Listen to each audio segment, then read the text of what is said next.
This episode of Tire Review AI Insights is brought to you by Hankook Tire. Discover the Hankook WeatherFlex GT, delivering reliable year-round performance, long mileage, driving comfort, and true all-climate confidence. Visit HankookTire.com to learn more. Hey, this is David Sickles, editor of Tire Review, and welcome to the Tire Review AI Insights podcast, sponsored by Hankook Tire. It's an analysis of the most impactful tire industry trends that could impact your bottom line, and it was built using AI that I have personally developed and trained. Our AI hosts have distilled these trends into insights that will ultimately make you more money. So, enjoy. Okay, let's dive straight into the crucial intelligence you need today. Our goal is simple: give you the ultimate shortcut. We're isolating the three most critical trends defining the tire and service industry as 2025 wraps up, and we really head into 2026. Exactly. We've done a deep dive into all the recent industry coverage, sort of distilling the key movements. If you want to know where the big money and, the strategic focus is really going, it boils down to three main areas. Which are? Okay, first, smarter service systems, really driven by data analytics and efficiency. Second, sustainability, but as a driver for business expansion and finance. And third, timing. Specifically, the new product rollouts we're seeing now from the big trade shows. Got it. Let's start with trend one then. Smarter shops, better data. It feels like the edge isn't just about having fancy equipment anymore, is it? No, not entirely. It's more about the information. Specifically, clean, actionable data. We all know bad data, like duplicate customer accounts or old emails, can just wreck a marketing campaign. But this goes way beyond marketing now. It's hitting the shop floor hard. Think about modern alignment machines. Okay. They're looking way past the traditional caster, camber, toe stuff. Now they're really digging into diagnostic angles. Things like setback. Setback. Okay, what exactly is that? And why should, say, a shop owner listening right now care about it immediately? Right. So setback basically measures if one wheel on an axle is further back than the other. It's a huge, immediate red flag. For what kind of issue? Major collision damage, frame issues, stuff you don't see easily. Detecting setback isn't just a footnote on the report. It instantly justifies an upsell for a full collision assessment. So it turns a routine alignment into potentially a much bigger, more profitable repair order. That's the impact of good data. Precisely. And you see the big operations banking on this tech. Take Lindsay Honda, massive place, 47 bays, over 70 techs. Wow. They rely on advanced diagnostic tools, like the Autel IA900 ADS system.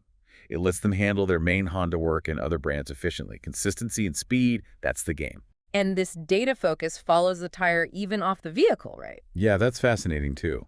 Tire storage solutions, they manage something like, 1.9 million tires? Huge number. They're integrating Anyline's AI tire tread inspection. So they capture tread depth, condition, all digitally, right when the tire comes in for storage. So seasonal storage becomes a chance to flag wear and potential future sales. Exactly. It's proactive safety in sales, giving customers hard data on wear months before they might need new tires. Okay, all this tech and data analysis, it obviously needs investment, which brings us nicely to trend number two.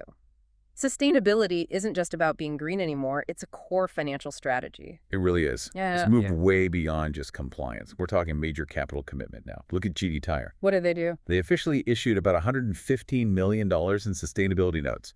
And they're very clear. They frame this as achieving real profit, balancing environmental goals directly with financial discipline. It's integrated. $115 million is serious money. Where's that actually going? Is it just PR or real projects? Oh, it's real infrastructure. Their new factory in Hefei, for instance. It includes a net zero tire production line. Net zero. Wow. Yeah, plus 35,000 square meters of solar panels on the roof. This is about fundamentally changing how they manufacture, cutting emissions, proving a new model. And this investor confidence in green tech, we see it elsewhere too, right? Even in recycling. Definitely. Liberty Tire Recycling, they process like 215 million old tires a year. They were just acquired by I Squared Capital. And the plan is? Heavy investment, automation, better tech, boosting the efficiency of that whole recycling pipeline. It signals real confidence in the sector's future. And that focus on efficiency is driving R&D decisions too, like Toyo moving their hub. Right. Toyo's closing its German R&D site, setting up a new European hub in Serbia, launching early 2027. The key thing there, an on-site proving ground. Why is that so important? Speed. It's designed to compress development time, test processing tech faster, get innovations to market quicker. Okay, so long-term strategy is green investment and R&D focus. Shifting to the immediate future. Trend 3. The Apex and SEMA shows. What's announced now really sets the stage for Q1 next year. Absolutely. If you're a dealer, what you see now is what you'll be selling soon. The focus is often on integrated solutions, speed for the shock. Like what? What are we seeing this year? Well, at SEMA, Rotary Solutions is debuting stuff like the R1075 tower aligner paired with their XA14 scissor alignment lift.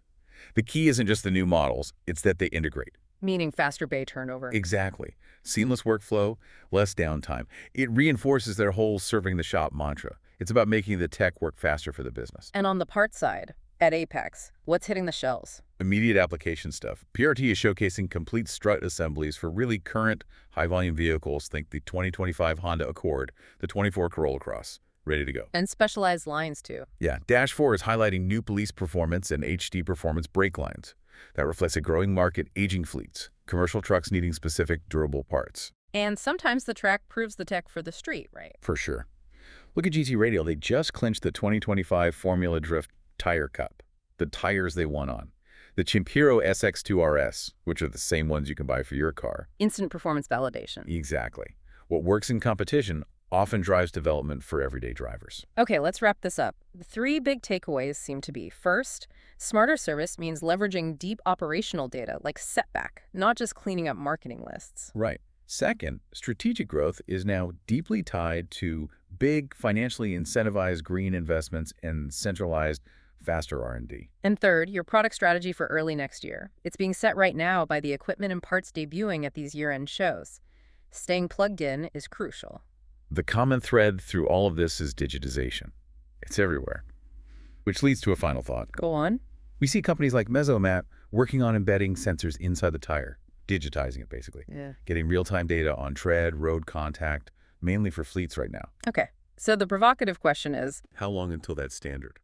Until every single tire on every passenger car has to have its own digital sense of touch for maximum safety and efficiency. When does the tire itself become just another data node?